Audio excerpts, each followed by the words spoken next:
Mr. Chairman, Mr. Chairman and delegates,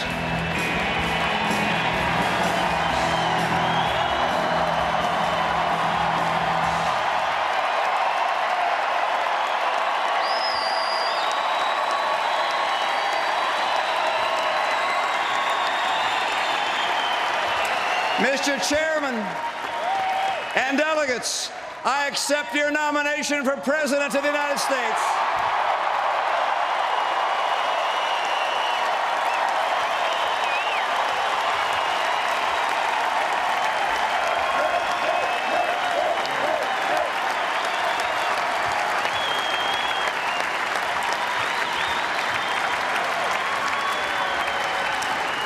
I do so with humility, deeply moved by the trust you've placed in me. It's a great honor. It's an even greater responsibility. And tonight I'm asking you to join me to walk together to a better future. And by my side, I've chosen a man with a big heart from a small town.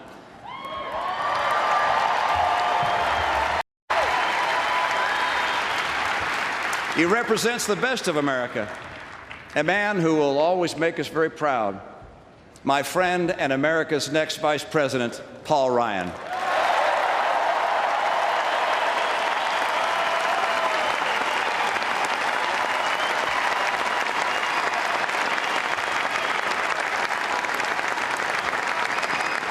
In the days ahead, you're going to get to know Paul and Jana better. But last night, America got to see what I saw in Paul Ryan, a strong and caring leader who's down to earth and confident in the challenge this moment demands. And I love the way he lights up around his kids and how he's not embarrassed to show the world how much he loves his mom.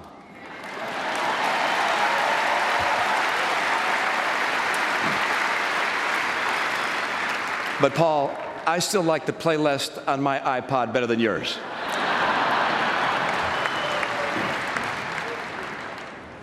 Four years ago, I know that many Americans felt a fresh excitement about the possibilities of a new president. That choice was not the choice of our party, but Americans always come together after elections. We're a good and generous people, and we're united by so much more than what divides us. When that election was over, when the yard signs came down and the television commercials finally came off the air, Americans were eager to go back to work, to live our lives the way Americans always have. Optimistic and positive and confident in the future. That very optimism is uniquely American. It's what brought us to America. We're a nation of immigrants. We're the children and grandchildren and great-grandchildren of the ones who wanted a better life, the driven ones, the ones who woke up at night hearing that voice telling them that life in the place called America could be better. They came not just in pursuit of the riches of this world, but for the richness of this life. Freedom, freedom of religion, freedom to speak their mind, freedom to build a life, and yes, freedom to build a business with their own hands.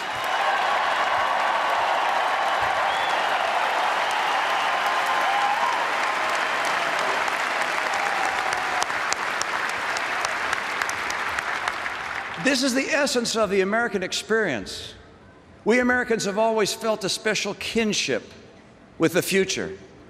When every new wave of immigrants looked up and saw the Statue of Liberty, or knelt down and kissed the shores of freedom just 90 miles from Castro's tyranny, these new Americans surely had many questions, but none doubted that here in America they could build a better life, that in America their children would be blessed more than they. But today, 4 years from the excitement of that last election, for the first time, the majority of Americans now doubt that our children will have a better future.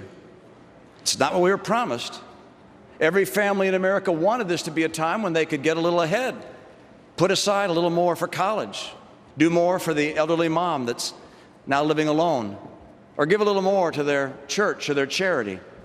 Every small business wanted these to be their best years ever, when they could hire more, do more for those who had stuck with them through the hard times, open a new store or sponsor that Little League team. Every new college graduate thought they'd have a good job by now, a place of their own. They could start paying back some of their loans and build for the future. This is when our nation was supposed to start paying down the national debt and rolling back those massive deficits. This was the hope and change America voted for. It's not just what we wanted. It's not just what we expected. It's what Americans deserved.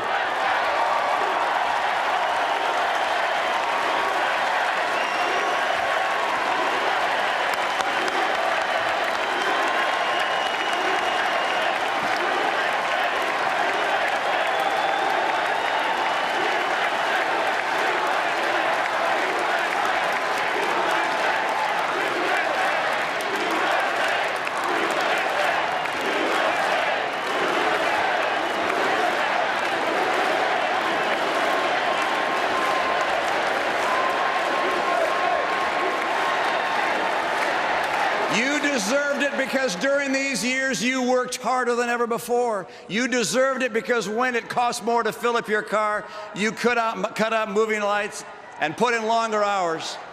Or when you lost that job that paid $22.50 an hour with benefits, you took 2 jobs at $9 an hour.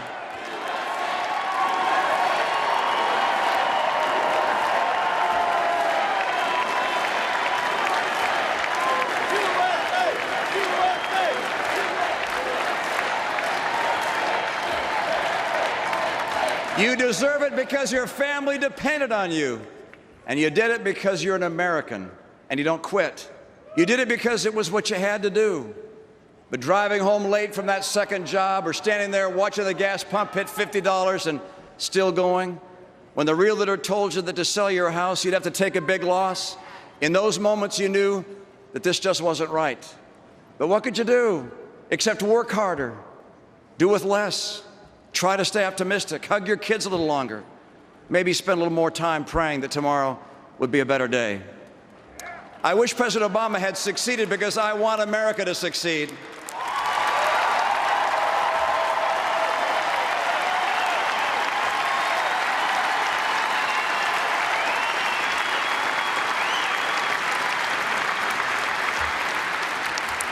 But his promises gave way to disappointment and division.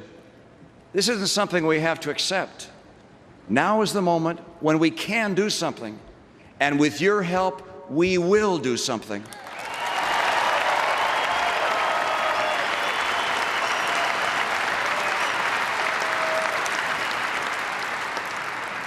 Now is the moment when we can stand up and say, I'm an American. I make my destiny. We deserve better. My children deserve better. My family deserves better. My country deserves better.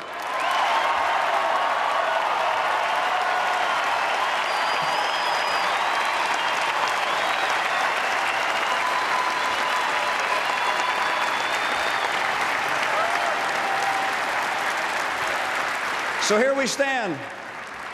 Americans have a choice, a decision.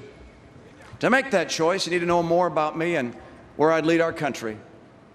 I was born in the middle of the century, in the middle of the country, a classic baby boomer. It was a time when Americans were returning from war and eager to work. To be an American was to assume that all things were possible. When President Kennedy challenged Americans to go to the moon, the question wasn't whether we'd get there, it was only when we'd get there.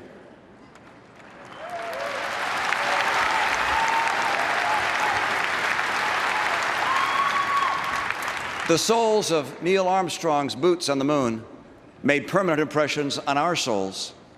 Ann and I watched those steps together on her parents' sofa. Like all Americans, we went to bed that night knowing we lived in the greatest country in the history of the world.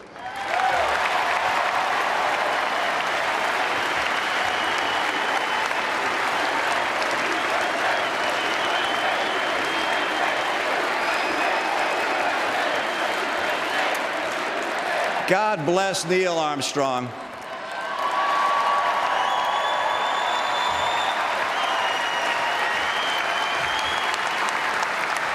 Tonight, that American flag is still there on the moon. And I don't doubt for a second that Neil Armstrong's spirit is still with us. That unique blend of optimism, humility, and the utter confidence that when the world needs someone to do the really big stuff, you need an American.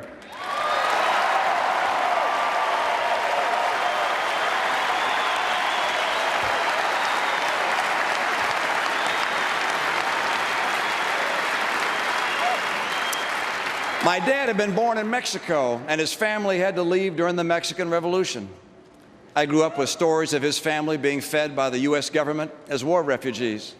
My dad never made it through college, and he apprenticed as a lath and plaster carpenter. He had big dreams. He convinced my mom, a beautiful young actress, to give up Hollywood to marry him. They moved to Detroit. He led a great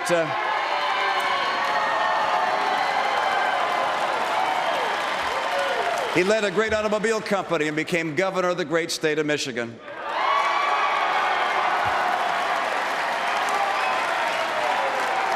We were Mormons, and growing up in Michigan, that might have seemed unusual or out of place, but I really don't remember it that way.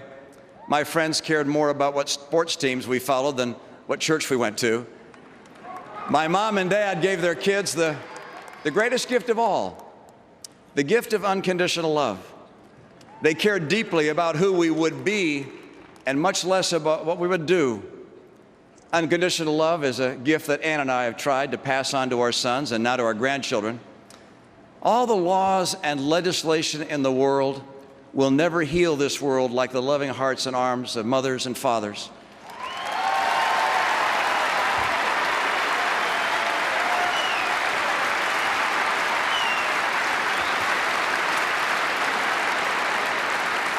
You know, if every child could drift to sleep feeling wrapped in the love of their family and God's love, this world would be a far more gentle and better place.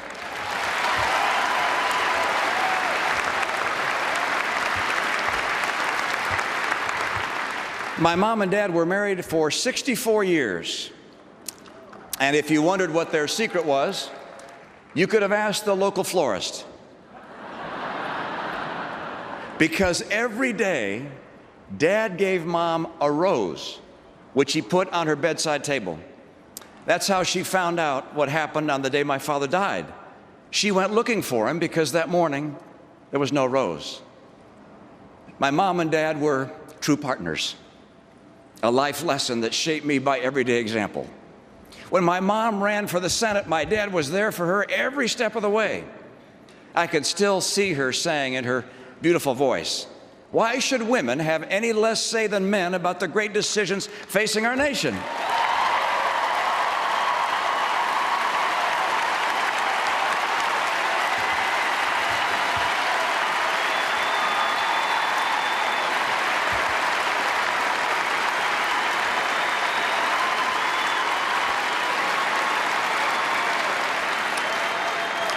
Don't you wish you could have been here at this convention and heard leaders like Governor Mary Fallin, Governor Nikki Haley, Governor Susana Martinez, Senator Kelly Ayotte, and Secretary of State Condoleezza Rice?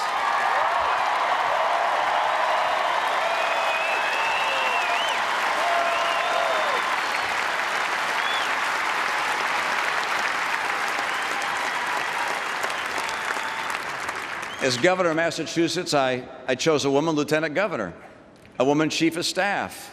Half of my cabinet and senior officials were women. And in business, I mentored and supported great women leaders who went on to run great companies. I grew up in Detroit in love with cars and wanted to be a car guy like my dad. But by the time I was out of school, I realized that I had to go out on my own, that if I stayed around Michigan in the same business, I'd never really know if I was getting a break because of my dad. I wanted to go someplace new and prove myself. Those weren't the easiest of days. Many long hours and weekends working, 5 young sons who seemed to have this need to reenact a different world war every night. But if you ask Ann and I what we'd give to break up just one more fight between the boys, or wake up in the morning and discover a pile of kids asleep in our room, well, every mom and dad knows the answer to that. Those days were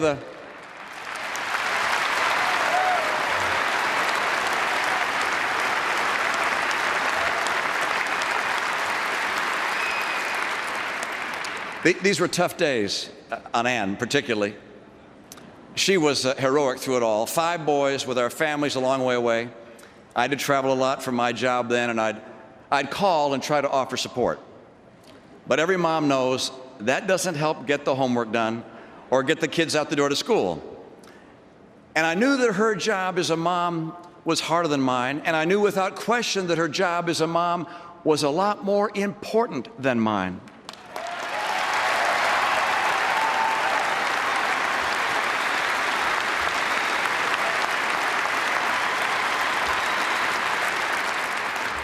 And as America saw Tuesday night, Ann would have succeeded at anything she wanted to do.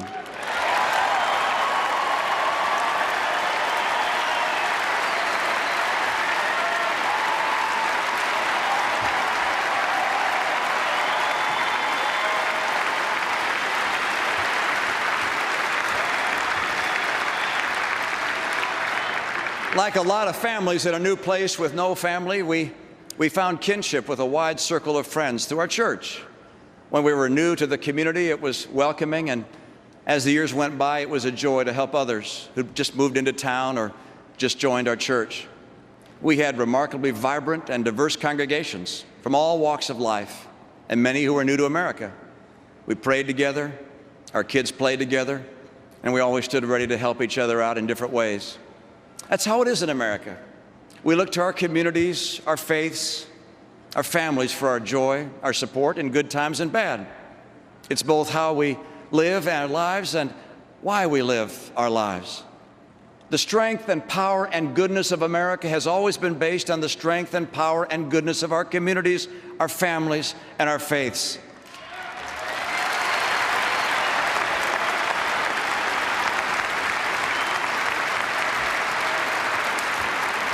That's the bedrock of what makes America, America. In our best days, we can feel the vibrancy of America's communities, large and small. It's when we see that new business opening up downtown. It's when we go to work in the morning and see everybody else on the block doing the same thing. It's when our son or daughter calls from college to talk about which job offer they should take, and you try not to choke up when you hear that the one they like best is not too far from home. It's that good feeling when you have more time to volunteer to coach your kid's soccer team or help out on school trips. But for too many Americans, those kind of good days are harder to come by. How many days have you woken up feeling that something really special was happening in America? Many of you felt that way on Election Day 4 years ago. Hope and change had a powerful appeal. But tonight, I'd ask a simple question. If you felt that excitement when you voted for Barack Obama, shouldn't you feel that way now that he's President Obama?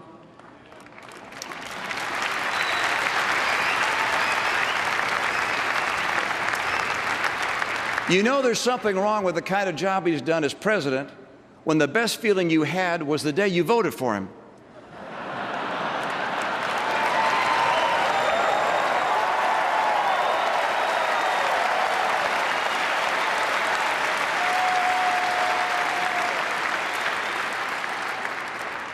The president hasn't disappointed you because he wanted to.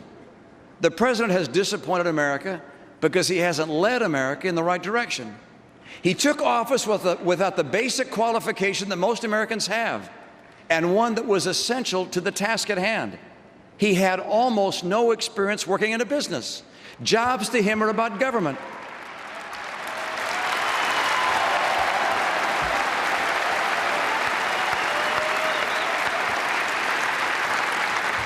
I learned the real lessons about how America works from experience. When I was 37, I helped start a small company.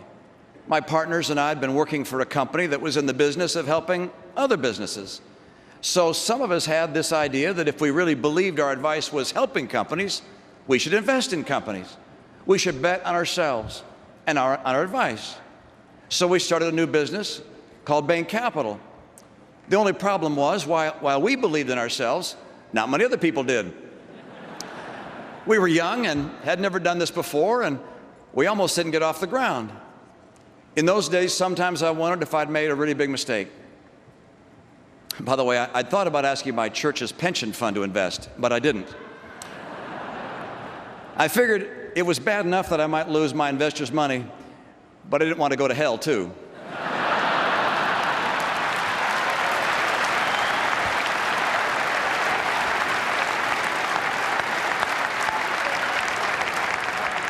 Shows what I know. Another of my partners got the Episcopal Church pension fund to invest. And today there are a lot of happy retired priests who should thank him.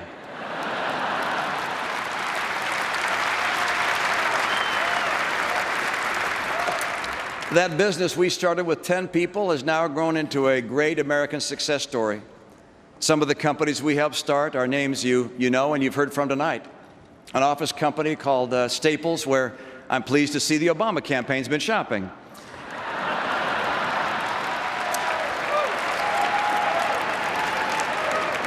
The Sports Authority, which of course became a favorite of my boys.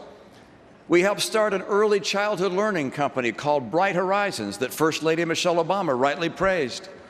And at a time when nobody thought we'd ever see a new steel mill built in America, we took a chance and built one in a cornfield in Indiana. Today,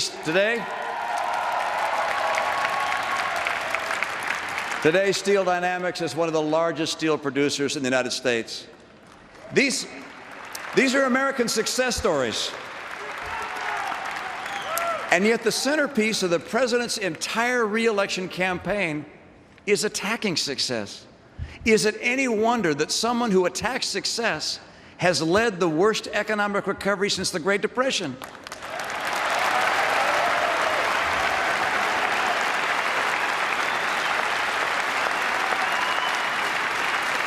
In America, we celebrate success. We don't apologize for success.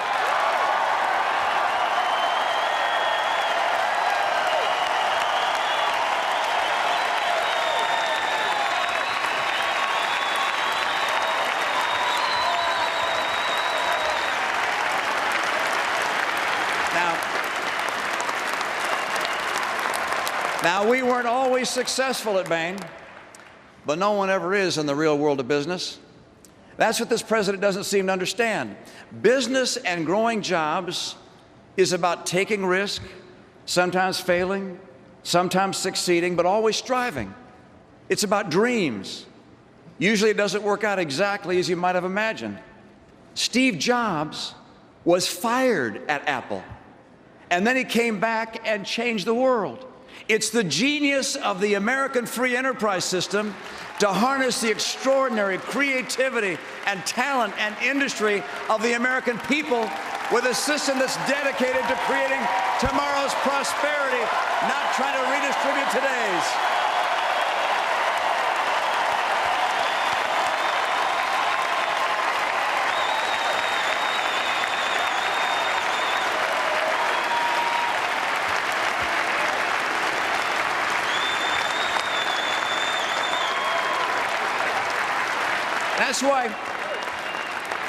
That's why every president since the Great Depression who came before the American people asking for a second term could look back at the last 4 years and say with satisfaction, you're better off than you were 4 years ago, except Jimmy Carter, and except this president.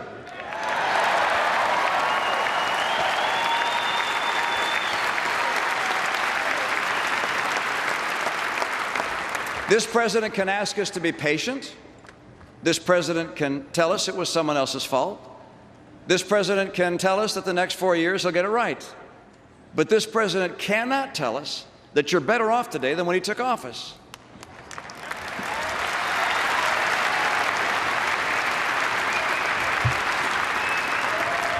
America's been patient. Americans have supported this president in good faith. But today, the time has come to turn the page. Today, the time has come for us to put the disappointments of the last 4 years behind us, to put aside the divisiveness and the recriminations, to forget about what might have been and to look ahead to what can be. Now is a time to restore the promise of America.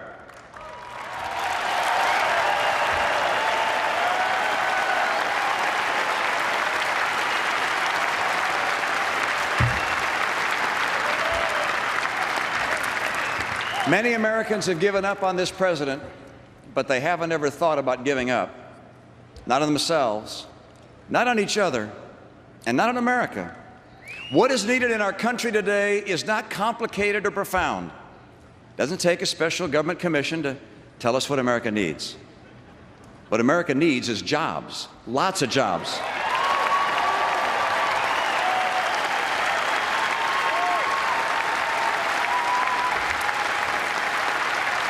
In the richest country in the history of the world, this Obama economy has crushed the middle class. Family income has fallen by $4,000, but health insurance premiums are higher, food prices are higher, utility bills are higher, and gasoline prices, they've doubled. Today, more Americans wake up in poverty than ever before. Nearly 1 out of 6 Americans is living in poverty. Look around you. These aren't strangers. These are our brothers and sisters, our fellow Americans. His policies have not helped create jobs.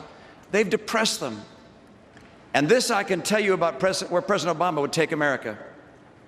His plan to raise taxes on small business won't add jobs. It would eliminate them.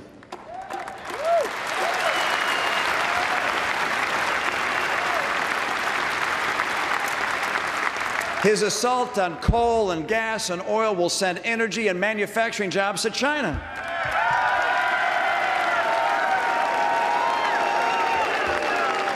His trillion-dollar cuts to our military will eliminate hundreds of thousands of jobs and also put our security at greater risk. His $716 billion cut to Medicare to finance Obamacare will both hurt today's seniors and depress innovation and jobs in medicine. And his trillion-dollar deficits, they slow our economy, restrain employment, and cause wages to stall. To the majority of Americans who now believe that the future will not be better than the past, I can guarantee you this: if Barack Obama is reelected, you'll be right.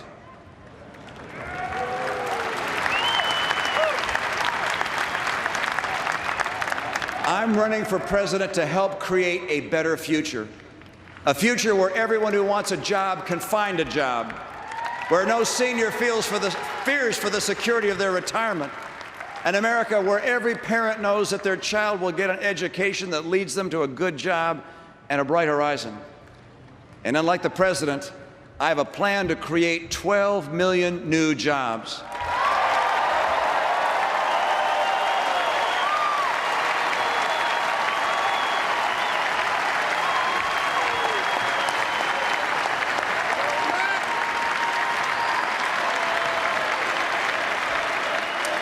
Paul Ryan and I have 5 steps. First, by 2020, North America will be energy independent by taking full advantage of our oil, our coal, our gas, our nuclear, and our renewables.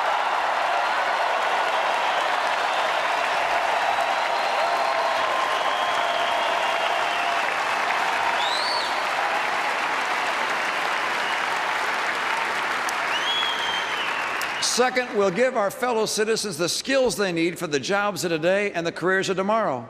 When it comes to the school your child will attend, every parent should have a choice and every child should have a chance.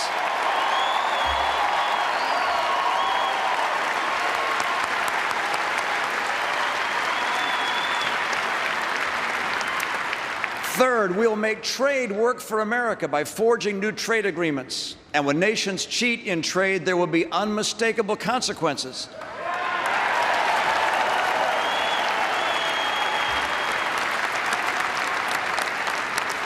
And fourth, to assure every entrepreneur and every job creator that their investments in America will not vanish, as have those in Greece, we will cut the deficit and put America on track to a balanced budget.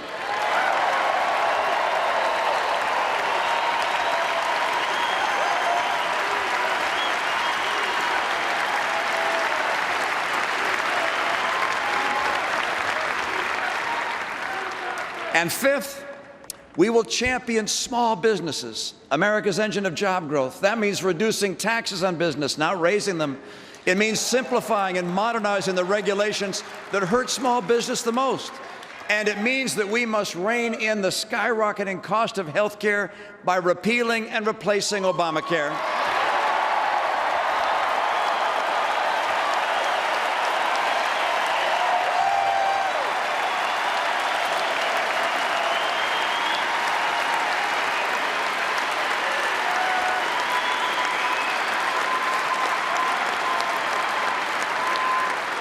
Today, women are more likely than men to start a business. They need a president who respects and understands what they do.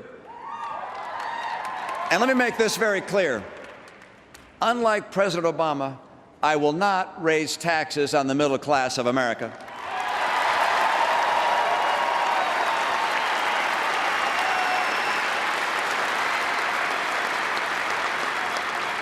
As president, I'll protect the sanctity of life.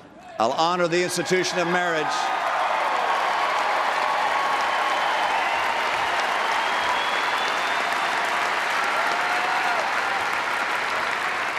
And I will guarantee America's first liberty, the freedom of religion.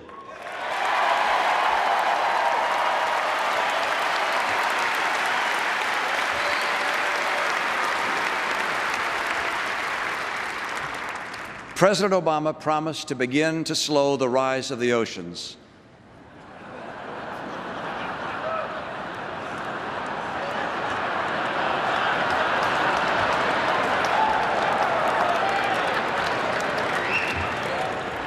And to heal the planet. My promise is to help you and your family.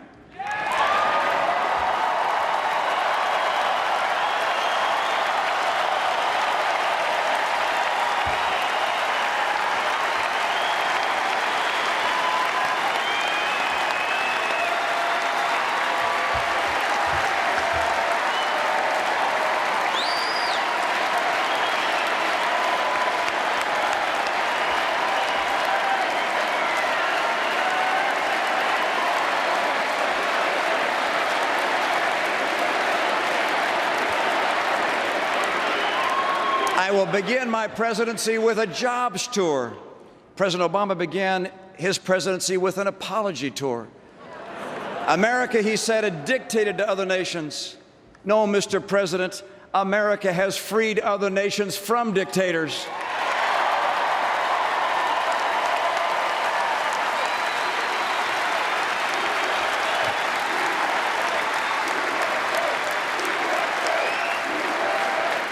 Every American.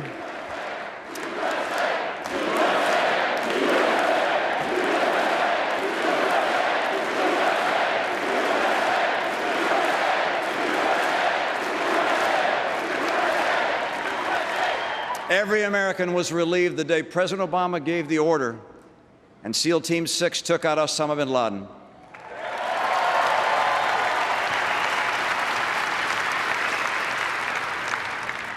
On another front, every American is less secure today because he has failed to slow Iran's nuclear threat.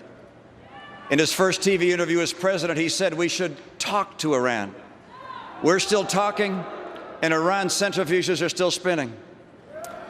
President Obama has thrown allies like Israel under the bus, even as he has relaxed sanctions on Castro's Cuba.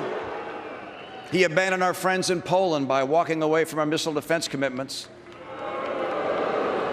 But he's eager to give Russia's President Putin the flexibility he desires after the election.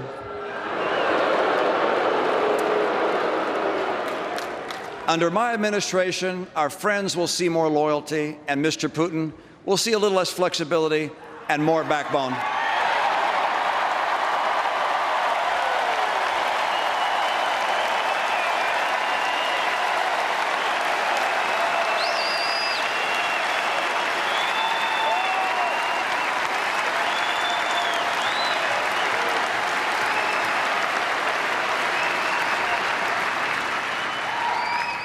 We will honor America's democratic ideals because a free world is a more peaceful world.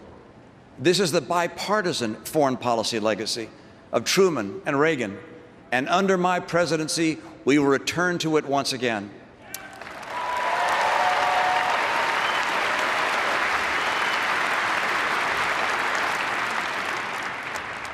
You might have asked yourself if these last years are really the America we want. The America that was won for us by the greatest generation. Does the America we want borrow $1 trillion from China? Does it fail to find the jobs that are needed for 23 million people and for half the kids graduating from college? Are those schools lagging behind the rest of the developed world?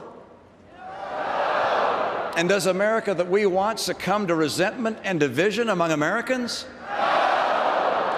The America we all know has been a story of the many becoming one, uniting to preserve liberty, uniting to build the greatest economy in the world, uniting to save the world from unspeakable darkness. Everywhere I go in America, there are monuments that list those who have given their lives for America. There's no mention of their race, their party affiliation, or what they did for a living.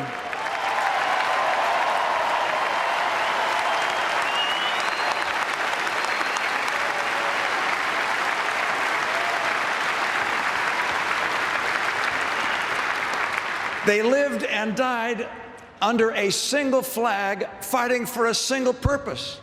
They pledged allegiance to the United States of America. That America, that united America, can unleash an economy that will put Americans back to work, that will once again lead the world with innovation and productivity, and that will restore every father and mother's confidence that their children's future is brighter even than the past. That America, that united America, will preserve a military that's so strong no nation would ever dare to test it.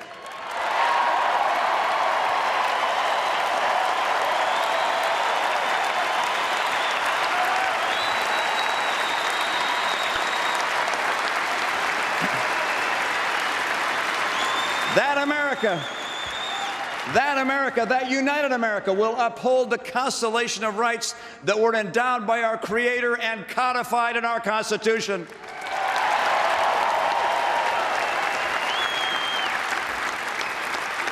That united America will care for the poor and the sick, will honor and respect the elderly, and will give a helping hand to those in need. That America is the best within each of us. That America we want for our children. If I'm elected President of these United States, I will work with all my energy and soul to restore that America, to lift our eyes to a better future. That future is our destiny. That future is out there. It is waiting for us. Our children deserve it. Our nation depends on it. The peace and freedom of the world require it.